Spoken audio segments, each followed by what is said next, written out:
to understanding human experiences and making a positive impact in the world. Dr. Bethany Bilodeau, otherwise known as Dr. B, is an esteemed educator and author, renowned for her groundbreaking work in creating supportive environments for both students, teachers, and families. We are gathered to celebrate not only Dr. B's remarkable career, but also the release of her new book, Ease the Pain in the Classroom, which has quickly become the #1 bestseller on Amazon and Kindle, resonating deeply with educators around the world. With a passion for improving the classroom experience, Dr. B offers practical insights and strategies to alleviate the stress and challenges teachers face to foster more effective, compassionate learning spaces. Her experience and dedication to education makes her a leading voice in the field. It is an honor to have Dr. B with us this evening, and I am certain her insights will inspire and empower all of us. Without further ado, please join me in welcoming Dr. Bethany Bilodeau as she shares her wisdom of how we can truly ease the pain in the classroom and create a positive, lasting change in education.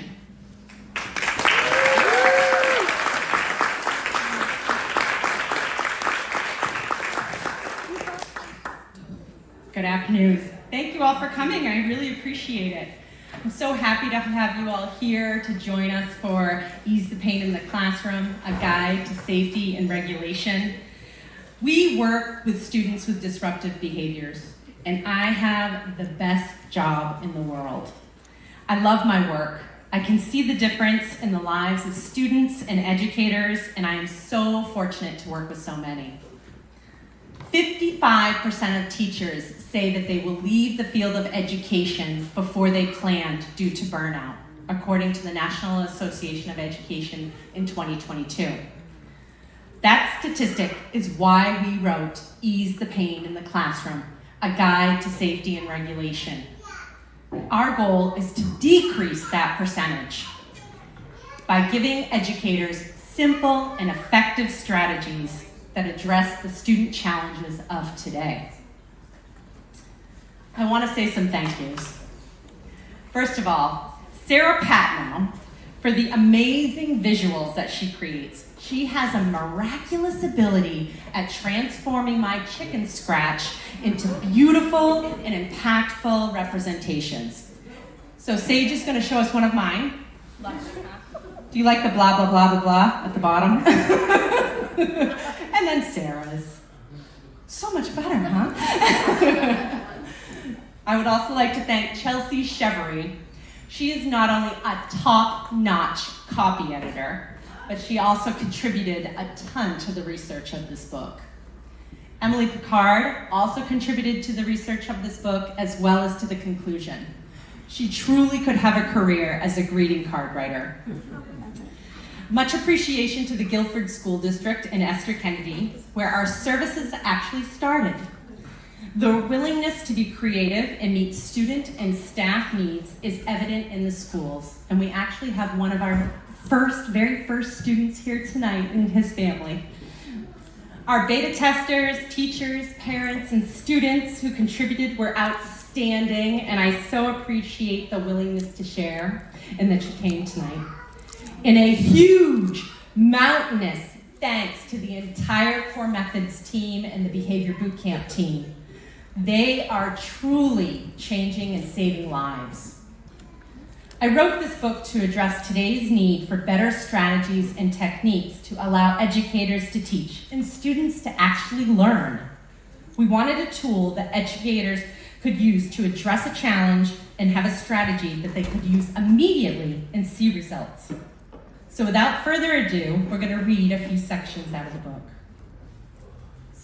My first classroom. When I was 22 years old, I had just passed the praxis and was certified to teach biology and earth science. I received an offer to teach freshmen and sophomores at a high school in Guam. Before starting my new position, I met with the vice principal of the school. He He was an energetic little man who liked to talk with his hands. He also had taught biology and earth science. As the tour concluded and he walked out of my classroom, he turned to me and said with a smile, "Don't put your back to the students. They knifed the last teacher." Wondering if he was serious, I was terrified, but his comment had really shook me. I started teaching the way I had been taught, reviewing the rules and expectations and laying out what would be learned. On the 5th day of class, I noticed that all of the lab equipment in my classroom was missing.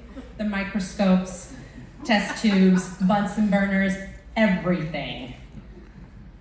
I was in over my head. I thought I had made a connection with these students, but I was clearly mistaken. My classes were chaotic. The students would talk constantly, and they often moved around. After having to break up a fight one day, I was so scared I debated if I'd ever go back. In my efforts to follow the curriculum and help them achieve academically, I had missed the step of building a true connection with them that would allow us to trust each other. To remedy my mistake, I implemented a program where students were welcome to come into my classroom before school and get tutoring or work on homework assignments, and I brought in breakfast. I had no idea about nutrition at that point, so I typically brought in cereal. But regardless of the nutritional value, the food did the trick. Most of the students who came into my early morning office hours didn't want to work on schoolwork, but it was required if they wanted to be there. So they would do their work and enjoy their breakfast, many of them relieved to be away from the throngs of other students in the courtyard, waiting for the classes to begin.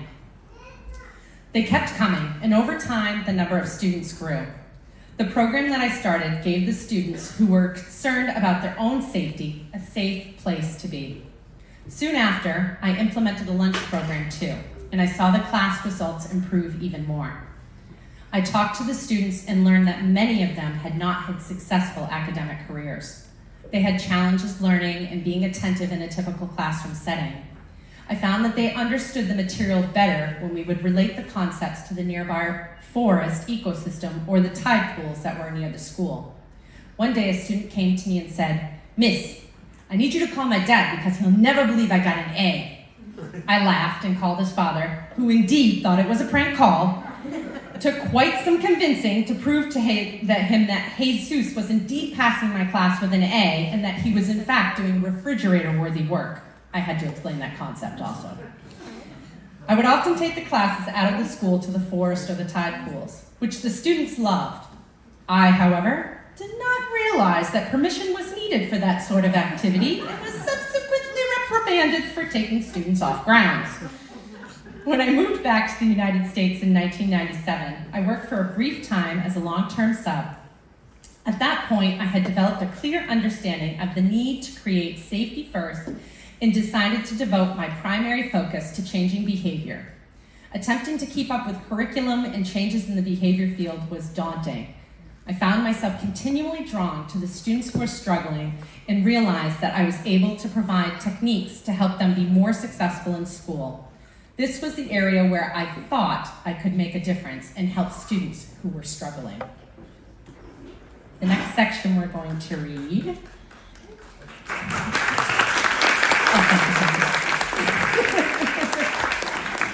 So we're going to read the top 10 tips to help a student feel safe in your presence. Feeling safe is a fundamental human need, according to Maslow. Feeling safe within a school setting is important as it promotes healthy development, fosters a greater attachment to school, and provides the foundation needed for social, emotional, and academic learning to take place. When students feel safe, they are able to learn, and they are much less likely to experience behavioral problems. As research has shown that in schools with positive student-teacher relationships, the probability and frequency of subsequent behavior problems is lower overall. Research has also shown that teachers' interactions with students directly affect students' behavioral and emotional engagement in the classroom, in that when teachers can assist students in feeling safe and interact with their students in a supportive and positive way, students are much more likely to be engaged and behave appropriately. You all know this, blah, blah, blah. There are so many reasons why someone might not feel safe. I often walk into schools where I'm asked to support students who I have never met, On a recent occasion, I watched an interaction with a student who was told that he could not eat his snack in the classroom due to him being unsafe. He was acting unsafe because he also did not feel safe. I could see that he did not feel safe by his body positioning, as he demonstrated rigid shoulders, chin and hands. He also had his arms splayed and his fists clenched, which indicated that he could move to aggression very quickly. When the staff member told the student that he could not have a snack in the classroom, he ran to the window and started striking it and kicking the heater below. I indicated to the staff member that I would take over, and in doing so, I moved into the stance of safety and moved my body closer to his to reduce the size of the hallway space. I also told him when he paused from kicking, when he de-escalated for a moment, that I was sorry to see him frustrated, and I asked him if I could get him his snack or a sweatshirt. He looked at me and said, "I just want to eat in my class." Then he turned and ran down the staircase. I followed him down the stairs, but I did not chase. We then walked through the lower level of the building where he found the elevator and pushed the button. I moved to distraction at this point and stated that I had not been in this elevator before. When the door opened, I said, "Whoa, this is a bit creepy," and giggled. We then stepped inside and I asked the student, "What do we press?" He looked at me and shrugged with a smile and said, "Maybe the star?" I said, "Okay, you try." He pressed the star button, which brought us upstairs. I then provided him with a recognition. "You knew the right one!" The small space had further helped to make him feel safe. As we moved out of the elevator, he was telling me about how hard it is for him at school and that he feels that no one understands him. I empathized with him while we walked him back to the Behavior Support Center. I then asked him if he was all set and if he needed me to stay longer. He responded, "I think I'm okay." I told him where I would be in the building if he needed me, and also for the benefit of the staff supporting him. This student was struggling with how to be safe because he didn't feel safe. A question that is important to ask is, why wouldn't someone feel safe? There are many reasons that this may occur, and without getting into the technical end of it, we can see that people don't feel safe when they have been in a state of crisis for long periods of time. This could be due to abuse, neglect, medical needs, overstimulation due to sensory exposures. This could also be due to toxins, lack of connection, mental health challenges, and many other reasons. So how can you make a student feel safe in your presence? Here are the top 10 tips to help someone feel safe. See, Sarah made this, isn't it beautiful? So the first is the stance of safety. So, Sage, I can pull this right off, right? Stance of safety is always the first thing that we teach a group of people when we're working with them. That's when your feet are about shoulder width apart, your toes and hips are pointed at the person you're interacting with, your hands are between your waist and your shoulders. You can see the fingers and the thumbs are lifted up slightly. The reason why is when your thumbs are lifted up, it conveys confidence, non-verbally. The chest is lifted, the shoulders are down and relaxed, the chin is lifted slightly, and the top of the head is tilted to the left. Tilting the head to the left conveys empathy. Tilted to the right, you look intelligent. Tilted to the left, you look empathetic. I don't need to be smart, I just need to be emotional. So tilted to the left.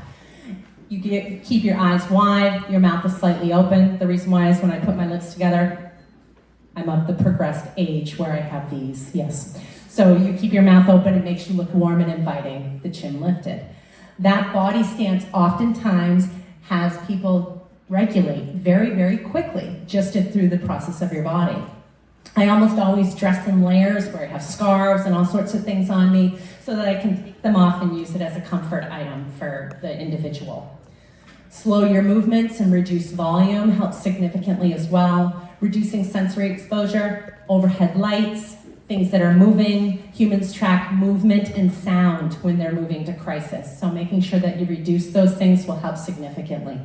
Do not repeat expectations. I know it's tempting, but try to avoid it. It undermines your own authority, and it also ends up becoming a compliance issue instead of a safety issue.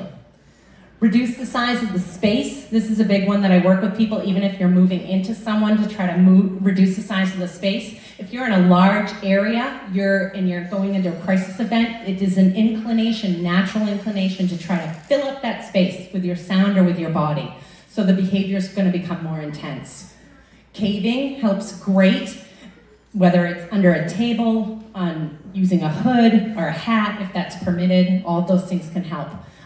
Leave verbal content to a minimum. Make sure it's all safety language. Use distraction if you can. If you can delay an escalation by 1.5 seconds, you typically can delay it for the entire time. Build a connection. That's always vital. Relationships are the biggest therapeutic modality, for sure. Let's see if I can get back in here. Next time you feel frustrated by a behavior in yourself or others, ask yourself, do I feel safe? Does the person I'm interacting with feel safe? If the answer is no to either of those questions, then work at implementing some strategies to see how things can improve. We're going to read one more section.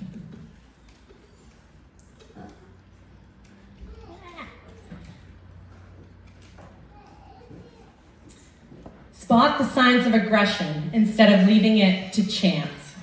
Daily I walk into schools and sign into the visitor book. I look up at the ladies working in the office and I ask, any place I'm needed? One replies, kindergarten, first grade, hallway, Dr. B. I leave my backpack and coat still on and walk into the hall. A student is hissing at the teacher with his hands raised and striking her. His eyebrows are tilted down. I can see the whites under the eyes. His chin is jutted forward, his arms are splayed, his chest is popped, the weight is on the front of the toes, his jawline is tense. The only other sign he doesn't have is the dimpling on the chin that indicates that aggression will occur. So Chance showed all these signs, except that dimpling. I move quickly and quietly in between them and say to the teacher, I have this, thank you so much for your help. She is visibly startled and relieved that help has arrived, and goes into her classroom and closes the door. The blind on her door is already closed. The student looks at me yelling, back up! I say, I'm so sorry. I'm Dr. B and I'm here to keep you safe. I take one small step back. I'm using the stance of safety. The step back helps to balance the height between myself and the student. I am so sorry you feel frustrated. Can we move to a safer spot so your friends won't see you upset? He nods, breathing heavily, with his fist still raised. We move to the alcove of the hall and I hand him my scarf. He sits down and I indicate that he can use it to wrap himself. I can see he isn't as heightened, so I say, I'm going to give you some privacy. Let me know if you need anything. And I turn away from him. I angle my body so that I can still see him and the hall. After a moment, he sits in the corner, puts the scarf around himself and cries. I slip out of my backpack and put it against his legs to give him a more confined space. As his crying subsides, I ask him questions about his class. He shares that it's very hard for him and that he just gets angry. We then discuss a plan to go to another area of the building where we can start the work. Then move with this class to lunch and recess, then back to the classroom. He agrees to this idea, and I swing by his class to grab some of his assignments and let his teacher know that we will be back soon. We move through the plan, and I meet with the teacher during lunch. I describe what I did to regulate him, and she asked if we can create a space like that in her classroom. What a fabulous idea! We look at her furniture and use 2 file cabinets to create a cozy corner. And we put a beanbag and a blanket in the area as well. We discuss how to present the space to the class. After lunch, she has the class meet on the rug where she introduces the idea of the cozy corner for any of the students who feel they need a few minutes. Chance loves this spot and is able to stay in the classroom more than 95% of the day. At the end of the school year, he transitions into first grade, where he sees me one day and says, I don't see you very much. I must be doing really good, Dr. B. And I respond with, you are amazingly good. So that's all we're going to read for today. But you can buy a book. Chelsea's back there at the books area if you need to buy a book. I did also want to say a huge thank you to my own children who are here and are often my guinea pigs. 3 of them are here tonight. Thanks you guys so much. And my wonderful supportive husband for being